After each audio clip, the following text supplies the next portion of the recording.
Hello there, everybody.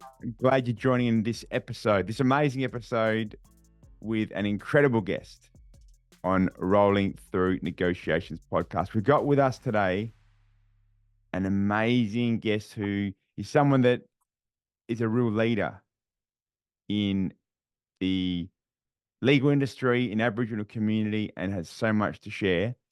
Before we introduce our guest, let's keep with our tradition. However, this quote may be a giveaway because keeping with tradition, starting every episode off with a quote, we're going to do this now. But this quote comes directly from our own guest's book. The quote is this: ICIP refers to Indigenous people's rights to their cultural heritage, and this cultural heritage includes artistic works, literature, performance, languages, knowledge, cultural property, including objects held in museums, human remains, immovable cultural property such as sites and places, documentation of Indigenous people and culture. ICIP rights are the rights to control who can use and adapt this ICIP, the right of attribution, the right of integrity, and the right to benefit sharing. This is a part of the amazing book that I've just read for called True Tracks by Dr. Terri Janke. And our amazing guest today is Dr. Terri Janke. Terri, how are you today? Very great introduction. Thank you, Matthew. It's good to be here. I really appreciate the opportunity of sitting down and having a yarn with you. I was wondering if you could introduce yourself a bit about sort of who your mob is and what you do. Sure. Well, I'm Terri Janke. I'm a Wuthathi, Yadhaigana and Meriam woman, so I have Aboriginal and Torres Strait Islander heritage. I was born in Cairns in Gimoi country, and I now live in Bidjigal country in Sydney, Bidjigal, very near Gadigal country, and I have a law firm, Terri Janke and Company. It is a firm that specialises in Indigenous cultural and intellectual property, commercial law, and governance. So it's been operating since 2000, celebrating its 25th year next year. Yeah. And we're a group of non-Indigenous and Indigenous lawyers and paralegals that basically work to one goal, which is to empower First Nations people in their arts, culture, and business. So that's been like the goal of my work since I graduated as a lawyer. I'm a writer, a lawyer, and a business owner. And yeah, just every day I just strive to do this work. I believe that cultural and intellectual property rights are really important for First Nations people to protect their culture, but also to provide economic opportunities. And it's incredible to be able to sit down with you today and connect like this because you're somebody that I look up to, and I see that you've had, your firm for 25 years, you've achieved amazing things. And I think that we're lucky when we can see people who they may have more experience than us, they may have things that we can look at and be inspired by. And you're definitely this kind of person for me. And I'm pleased to be able to share this with our guests as they listen to our chat today as we go and dive deep into ICIP, but beyond this into what it means in the work that you do and relating this to negotiations. And before we go into the deeper part of our chat, I'd love to give this important acknowledgement because it's really, I think, a pivotal piece of our connection as First Nations peoples and also where we are and the lands that we're on to really be able to acknowledge the standing that we have. So I would like to give acknowledgement to the traditional owners of the land in which we're on today. So I'm here on Kaurna country. Terri, you're there on Bidjigal country. And since we're online, let us pay respects to all First Nations, peoples and our elders, past, present, and future. Yes. Yeah, I'd like to acknowledge the Bidjigal country that I'm on. I live, work, and play here, so just grateful for the ongoing nurturing of elders and the ancestors. And I love that, I can stand in places here, particularly near where I live on the beach, and I think about what it was like before all the buildings and, all of the industry.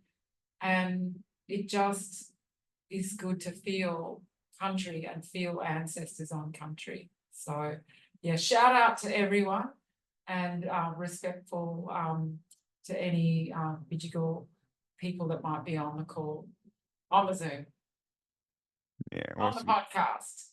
Yeah. Hey, Terri, do you ever feel like you can be there and there can be an acknowledgement to country and it can be given just as sort of like a tokenistic wording rather than the place of heart and connection and integrity in the words of an acknowledgement? Yeah, I think you can have that, but what I always say to people is just try and connect, like you say, with the heart to what you Yeah. want to say at the opening. I always love doing an acknowledgement because it helps me center, when I'm doing speeches or even in our meetings, I'll do it because in your busy life, you're just moving along so fast, or I am. And I just want to really connect in, and I think it's like being grateful, but also recognizing that there's a history, there's a place to, and a story that I should link into and because I benefit from. But yeah, I think people sometimes can say the acknowledgement just as a matter of fact. So yeah, connecting with the heart, that's a good way to put it. And I was just wanting to share this because I feel like we have opportunities as First Nations peoples and also responsibilities because of where we come from, who we connected with, our family, heritage, elders, and the journey that they've been on. And so by remembering this, I think is a really important piece in terms of understanding what we're doing and why we're here. Absolutely. In that spirit, Why we're here. yeah, why we're here, yeah. In this sort of thinking and from this sort of place, how has your career come about? And what does it mean to lead an amazing law firm and do the amazing work that you do when you remember who you are and where you're from? I find it amazing sometimes to think about that I have a law firm and that I'm doing this work because I really am, just a little black kid from far north Queensland. And I remember, my family story, my ancestors, and then what it was like for me growing up, in the 70s and 80s, and feeling sort of like I didn't know what I wanted to do. I knew I wanted to do something that could change the way that I felt at the time with the limited opportunities for First Nations people, and the way that the teachers at school imposed limitations on what I could be, how the community and the wider community I'm talking about, people in the shops and the streets would look at Aboriginal and Torres Strait Islander people, and we felt very invisible and out of place. So I often connect to that 8-year-old girl that I was quite confused about what I would be doing. Yeah. But I did always feel centered in thinking about, my family, my mother, and, when I grew up, trying to understand how I connected with the wider family and where I came from, it really centered me. So it was probably no wonder that I connected to wanting to be working as a lawyer in this space and helping culturally. I think as a family, we were involved in a lot of artistic storytelling and singing and music. It had been like my grandfather was, and my great grandfather had been involved in, dancing. And I didn't really know about copyright until I'd gone through law school. And I didn't know about international laws around Indigenous rights to cultural expression. Yes. But I understood how important arts and culture and music and story was to our identity and our times together as a family, to our pride, to our ways of understanding our family's history, our cultural place, and also, I guess, where we arrived at now, and where, in my life, I get to understand myself through that lens and looking back. Yeah. So the long and the short of it is that I feel like my cultural heritage really did assist me with my journey to get here and my decision to be a lawyer practicing Indigenous cultural and intellectual property. Yeah. And so when you were that young little girl growing up in the 70s and 80s, do you remember sort of being in your bedroom or playing games and wondering, or pretending to be this particular occupation? And if so, what was it? It wasn't pretending to be a lawyer, that's for Yeah. sure. I Yeah. don't think I knew what a lawyer was. It'd be a pretty boring kids game, wouldn't it? But I have an older sister, Tony, and Yeah. a younger brother, John Paul, Uh-huh. and we're all pretty close, all a year apart. And I think that I aspired to be in the arts, or maybe a nurse, or, it changed every week. I wasn't really aligned to it, but it wasn't a professional person that would be reading books and Yeah. writing. It was, someone who might be performing or singing, because my sister and I sang a lot in our bedroom. Yeah. And wrote songs. And I probably thought I would be doing that. But Yeah. as I grew up, we just got really aware of the absence of rights for First Nations people, and just wanting to change the world. We were listening to bands like No Fixed Address. I remember Shane Howard, Goanna Band's Solid Rock. And I definitely remember listening to No Fixed Address as one of the bands that was thinking like, we have survived, and all of that in those early days, and just being really, right, now I want to do something that changed the world politically. Yeah. But I didn't know what that would be. So the pathway to law, I followed my sister, and there were opportunities for Aboriginal and Torres Strait Islander people to go and study at law school. So I took that up. But, I was probably looking at TV at the time. It was LA Law. Yeah. That they were the lawyers that you got exposed to, Matthew. And you think they were lawyers just always in the criminal courts, standing up in front of a judge and, always winning their cases.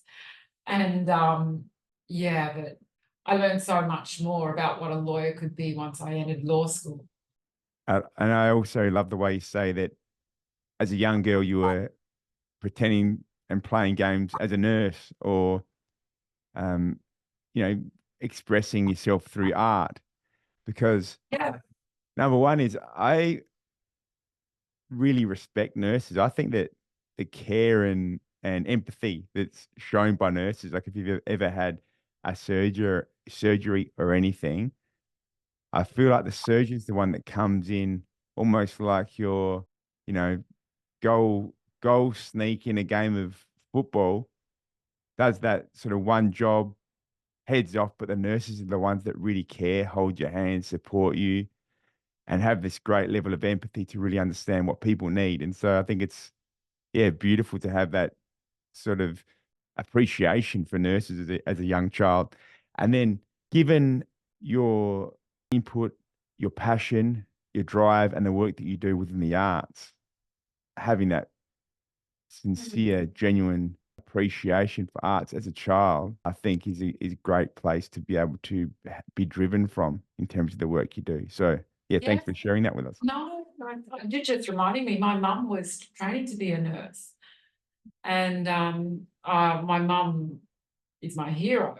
Yeah. But also, I remember I had a doll that was a black doll that was a nurse. So there you go. I never thought about how that might have been relevant to the work that I do. So thank you for that. Yeah, that would have been pretty hard to get a black doll in the 70s or 80s, wouldn't it? It was. I don't know where my parents got it from, but I did. I had a black doll that was a nurse. Yeah. Since you started working in law 25 years ago, you started your own firm. Yes. Do you feel like the landscape around you has changed a lot in terms of development of Aboriginal businesses, the understanding that's given by Aboriginal organisations, the attitude of lawmakers, corporate organisations? Do you feel like the whole environment and political setup that we're now working in has changed very much? Absolutely. Like when I first started, I was trying to make the decision of, to go out and set up a commercial law firm. There were no First Nations law firms Mm, around. And now there's at least a handful of them, yours included, all working in it. And we do such diverse practices. Whereas when I first started, maybe it was in my mind too, in my own limitation. But if you were a First Nations lawyer, you were going to work in criminal law, yeah. maybe land rights. That was it. Yes. So now we've got people working in, helping with commercial negotiations, the work that you do. Yeah. We do trademarks. We help people with their intellectual property, which no one ever talked about. And there were only a handful of businesses that were run by First Nations people. I Yeah. can't even really recall them. They might have been some artists practicing things. Maybe there were some Aboriginal people that ran small shops or something. And there was like the government departments that were trying to build economic development, the old Aboriginal Development Commission, sort of the ADC. Mm. But nowadays, look at Supply Nation and the opportunities there for First Nations businesses to offer services to government and corporations. The sophistication of it is much, much greater. You see all of the different businesses, people, running office supplies, they're doing Yes. building and construction, facilities management, graphic design, Yes. making foods, fashion design. It blows my mind, the scope of businesses that First Nations people are entering into. Yeah. And it's almost like it's like in the 25 years that I've run a business, it's grown enormously. But I almost feel like it's the biggest piece of Australian business that's moving. And for me, it's so inspiring. Because at the start, I didn't know anything about business, Matthew, and not one scary, really. But now we've got all these people, you can talk to them and share your stories about, the highs and lows of running business. How do you do this? How do you do that? And it is amazing. It's an incredible time to be running a First Nations business. Yeah. And I think it's amazing when you see the Black excellence shine through First Nations businesses, the amount of switched on, highly intelligent Aboriginal business leaders leading the way and the incredible achievements that Aboriginal businesses are out there doing. And I feel like Aboriginal business is moving into a really powerful part of our Australian economy. Yeah, I agree with you there. And I think that, we've always been a knowledge economy. We've always been very strong in intellectual property. And I see the role of knowledge and intellectual property being very huge in the, growing Australian economy. Yeah. And yeah, I think that will be some good opportunities for further growth of First Nations businesses.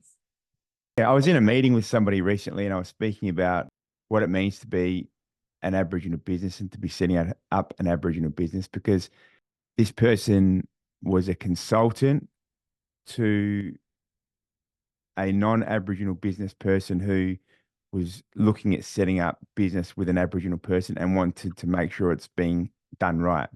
And in the discussion, something that I said was the mistake that some people make when looking at things like black cladding is they look at what profit can be made from getting into the Aboriginal business environment, which is really, I feel, the wrong reason.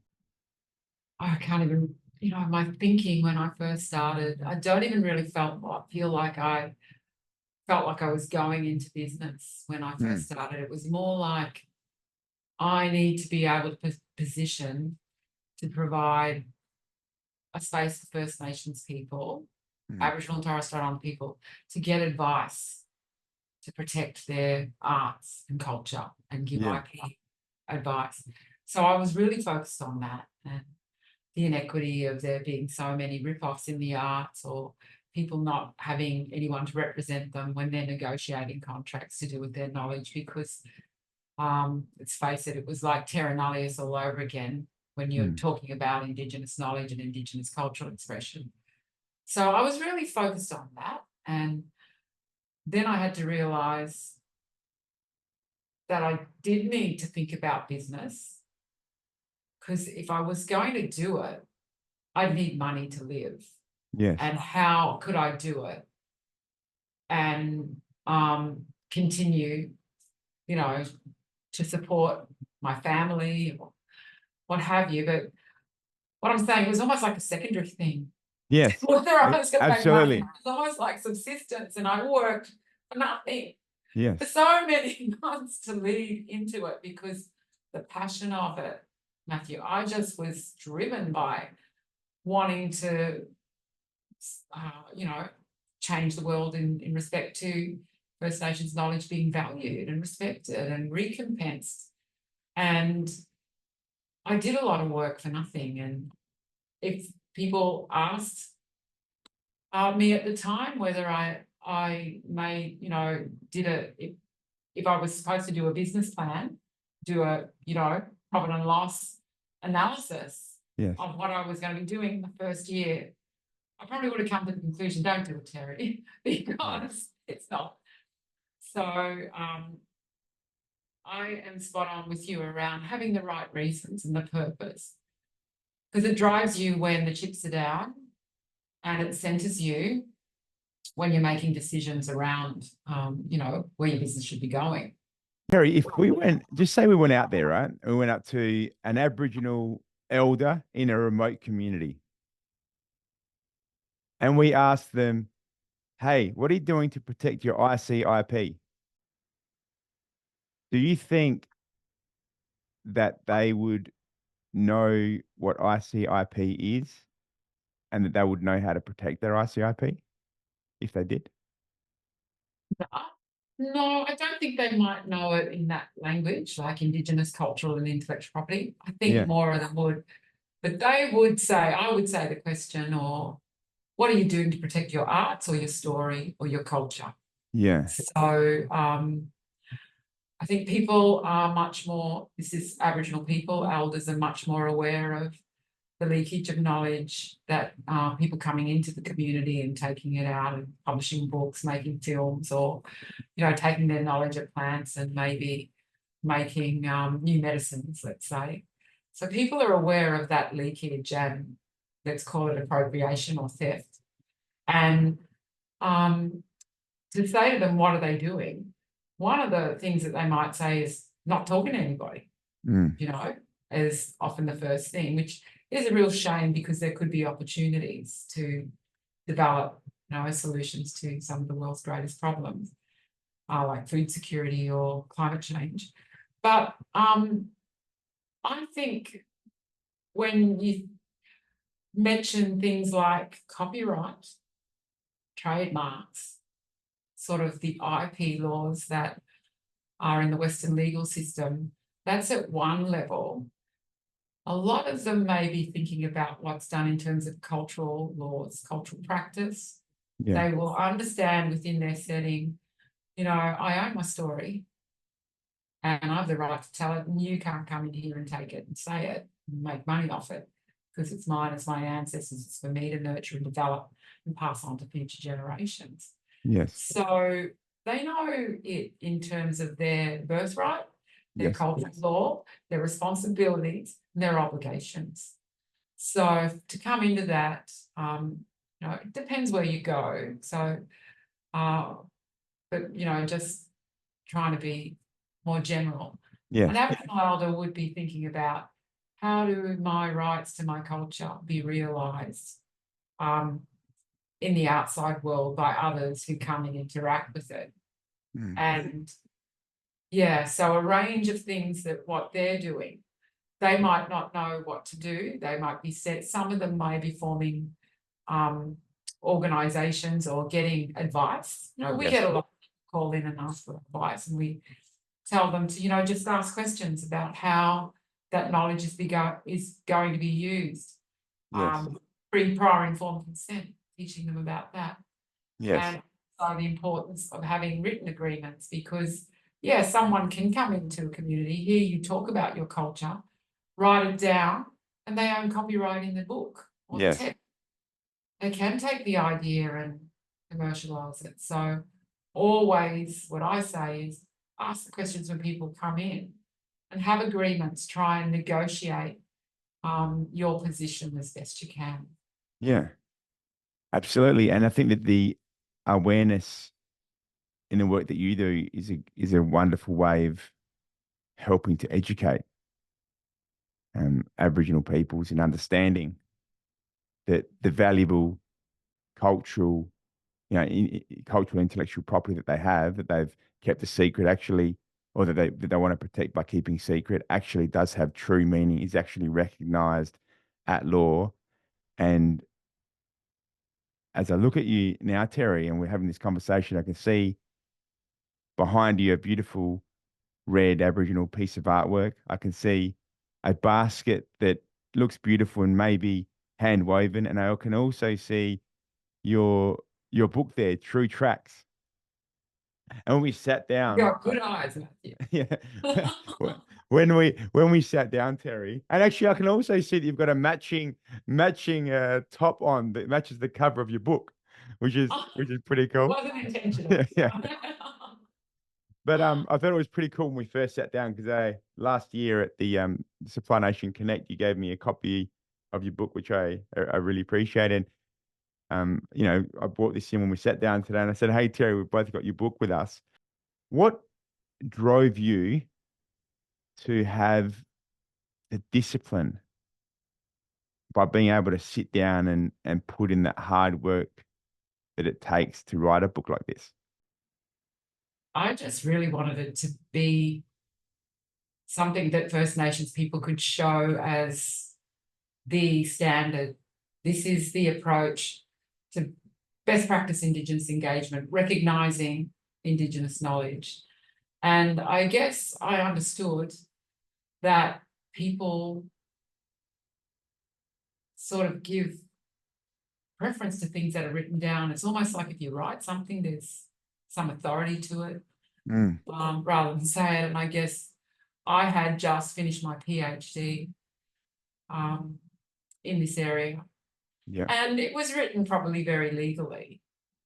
I mean, that took me ages too, just to be able to hang in there at the same time as working and running a growing law firm. But the reason was just really wanted it to be a tool and a framework that people could say, here is something, read this book and change your views on how you approach, engagements with Indigenous knowledge. The book was an opportunity to bring it to, I guess, a more general audience. Yeah. I tried to include stories in there, that people would hear. There's a lot of case studies and stories of my life, and as well as the legal side of things. So the book was about making it more accessible, and it's good to see that people connect with it and read it. It's still selling, and I was just wanting to give a positive approach because being a lawyer, there's a lot of limitations with taking actions in courts, or it's expensive, takes a lot of time, there's a lot of emotion with it. So it's about leading people to do the right thing and showing it up to them, and that could be give them a new mindset. So it's exactly what the title is. It's true tracks, Yes. It's setting up a pathway that's true to your heart, to the integrity. And it's a track that I want people to follow. And, when everyone follows it, it's, the path gets wider. It gets more understood. And that was the goal of it. Yeah, I think the word true. The word true has some great and deep meaning in that place of integrity that you mentioned. And I feel like the word tracks has a deep meaning as well in terms of the pathway, knowing where the ICIP and personal story and community story belongs in the past and also into the future. Is that the kind of meaning that is given to the word tracks? Yeah, you're definitely on it. Sort of relates to a story about me as a young lawyer being very, I just had a lot of responsibility on my shoulders when I was a young lawyer, to think I could change the legal system, which had, been, responsible for letting Indigenous culture be appropriated without any legal recourse. You can make your own designs of Aboriginal art without breaching copyright in some instances, because you're doing your own stylized versions of it, or you can make a boomerang over in Indonesia and sell it here, and it's not necessarily illegal. This is at the time. And when I had graduated, started working, I used to go around and do workshops around the country and tell Indigenous artists around, this is copyright, this is how you can protect your art. But I was always conscious of these gaps, because I went to Cairns for a big, workshop, and that all the artists were really excited. She's come home, she's going to tell us how to protect our, culture. And I did the workshop. The paper came, and also, the TV. So it was like, local girl comes home and she's telling us how to protect our art. Yes. And this gap had always worried me. It was just an enormous problem. And the next day I got up I was staying in a hotel. I was heading off to the Torres Strait for another workshop. But when I got out of the hotel room, went on the floor, there was a picture of me on the cover of the paper, and I was so shamed of. I thought, they think I know everything now. They think I know everything now. I'm going to get out of there.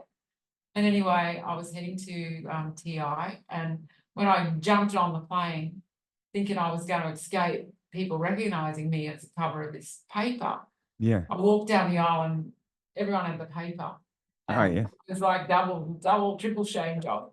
And then there was this woman next to me, she said, "Oh, you're this woman's lawyer.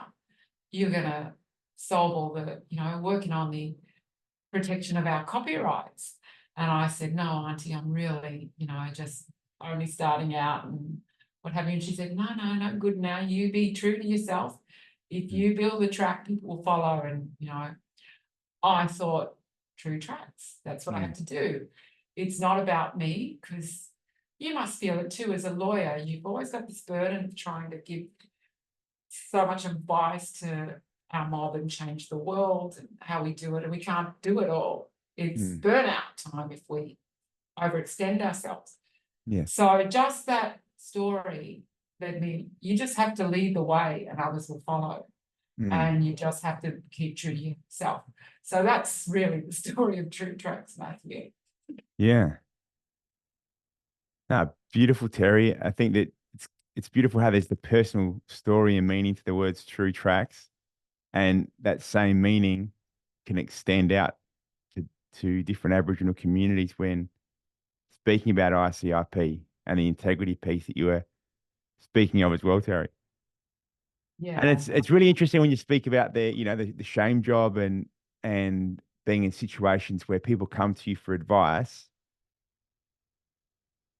and they come to you as the expert. Because something that I've learned both in law and also in my martial arts journey is the better I've becoming something, the more that I've learned, the more I've then realized that I don't know. I just get better at getting a feeling about what to do and what the answer might be. And I feel like if anybody ever says they know everything about any topic, they're being quite naive. And that's probably where their journey of expertise will end. Yeah. How do you feel about that, Terry? Oh, look, I really subscribe to that view, in that it's always constant learning. That is life. And yeah, when I finished law school, I thought that was it. I was going to be ready to go as a lawyer, but there was so much more I had to learn, and I'm learning every day still. But I like you're talking about martial arts too, and the training that you do. But every day we learn new things. Yeah, it's a good thing to remember when you're frustrated or you can't find solutions. I'm just thinking about how, when I was a young lawyer, how I just really felt embarrassed that I didn't know all the answers. But you know what? I learned really quickly the process to work out how to find the answers, work on it. So it's around leaving space for that journey of discovery to unfold. Yeah. And Terry, when you speak about learning, which is a beautiful piece, I believe, as well for our journey collectively and also individually. If you think about learning for Aboriginal peoples through the legal system, what would you like to see as a learning that will happen soon? So just like wave a magic wand, bang, this is what's going to be learned. What would that magic wand say? Wouldn't it be good? Like, I always reflect on how this firm really integrates, I guess, the Western legal system. Like, it integrates the Western legal system with Indigenous ways of knowing and thinking. Imagine if that was taught to law students and all law students around being able to do that. And that, we get taught black letter law, sort of is this, it's in the books. There's a whole lot of reverence and weight given to precedent, and mostly they have been white male judges that have formed that law. So wouldn't it be great if people were more attuned to seeing how, like, for example, Aboriginal laws have been informing people throughout their life and giving rules and responsibilities around how we interact with people, how we care for country. I think that would be an amazing change to environmental laws, actually, if everyone was instilled with those, the Aboriginal cultural law of you look after country and it will look after you. Maybe we wouldn't have so many issues with running cases in the courts around destruction over cultural heritage or landscapes that are being totally devastated. So I would love to see that, Matthew. Yeah, that's really well said, Terry. And I think that is also about gaining better respect for First Nations peoples and everything that Black excellence entails. Because I think that for sure, the past, just over 200 years has led to so many devastating outcomes, a lot of destruction, denial of human rights. There's been some really terrible parts of this recent past. I feel like there's still so much beautiful depth, strength, knowledge, wisdom that First Nations peoples hold. And if that could be respected the way that it deserves to be, I feel like we would have a better Australia for everyone. And so I feel like that's in line with what you were just speaking of. And if that level of respect and listening was given, that could then, I think, be amazing for all people in these lands. Absolutely. Terri, what about this? What if there was a negotiation skill that you could wave that magic wand at to gift First Nations communities? What negotiation skill do you think First Nations communities might be able to benefit from if they used more of? I can appreciate this tricky question, Terri, but I know you're doing well at answering. So, Oh, look, there's probably so many that I would put up there, and some that I've seen already First Nations people exhibit. But I love that know where your levels are, I guess your negotiation points and what your best alternatives are. Think about what your goal is, but have a strategy around it and think about what can I, walk away with if I don't get this, what's my best alternative? But I also like using, time and silence to just think it through. Don't be quick. Take your time and think about the long-term goals. Like, and when I'm talking long-term goals, I'd be thinking like, how might this impact the next 5 generations? yeah. It is requiring people to think beyond the short-term benefits and to think holistically. What are the benefits by way of, I guess, money or payment or royalties or the goal there, but what are the other non-monetary benefits that could be in this deal, and how I could build capacity, cultural maintenance, opportunities for education and awareness raising. Yeah, just truth telling and how that is holistically applied in negotiations. I think we're going to see more of it anyway, Matthew, First Nations people doing it.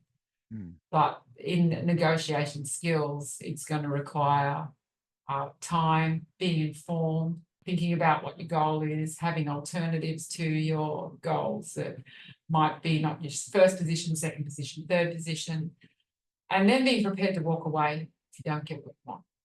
Yeah, I love the way you shared the sentiment around silence as well through the process. Actually, when you mentioned silence, I felt a great peace come over me.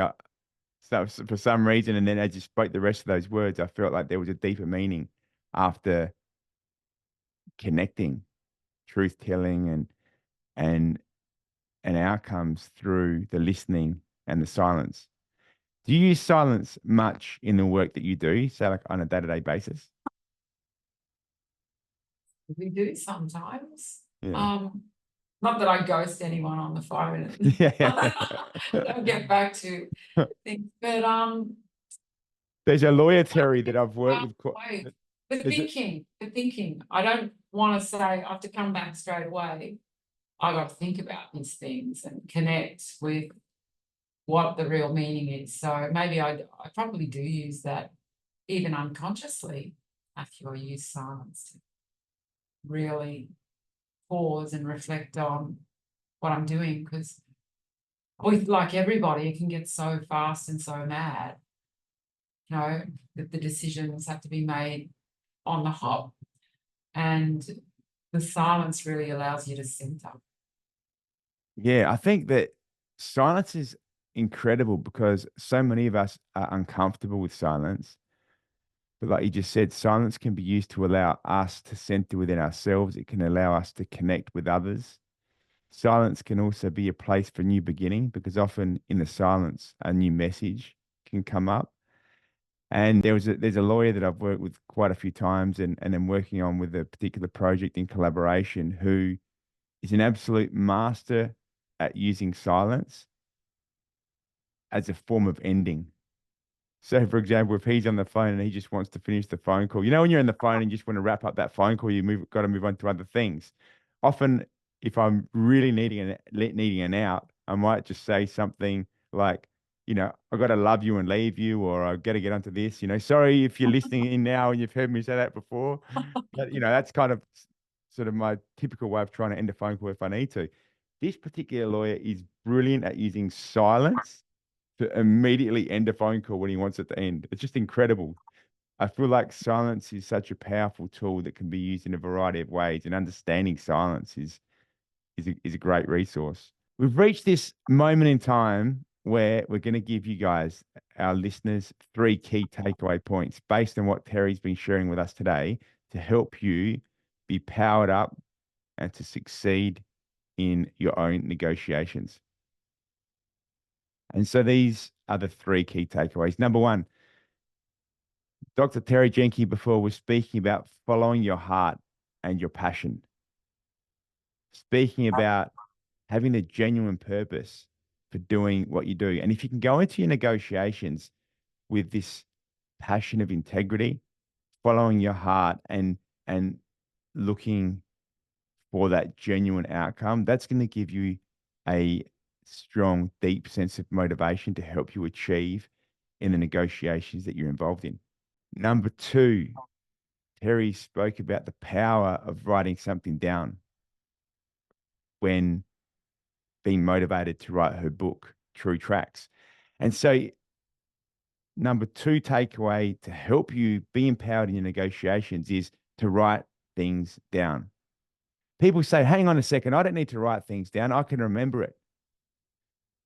Writing something down, even with pen and paper, has some pure, deep magic and power in it, so that when you do write something down, it gives it authority. It makes it concrete in a sense. And if it's written down, it's going to give you the fuel to help you when communicating with others, when educating others, and when negotiating with others. So write things down.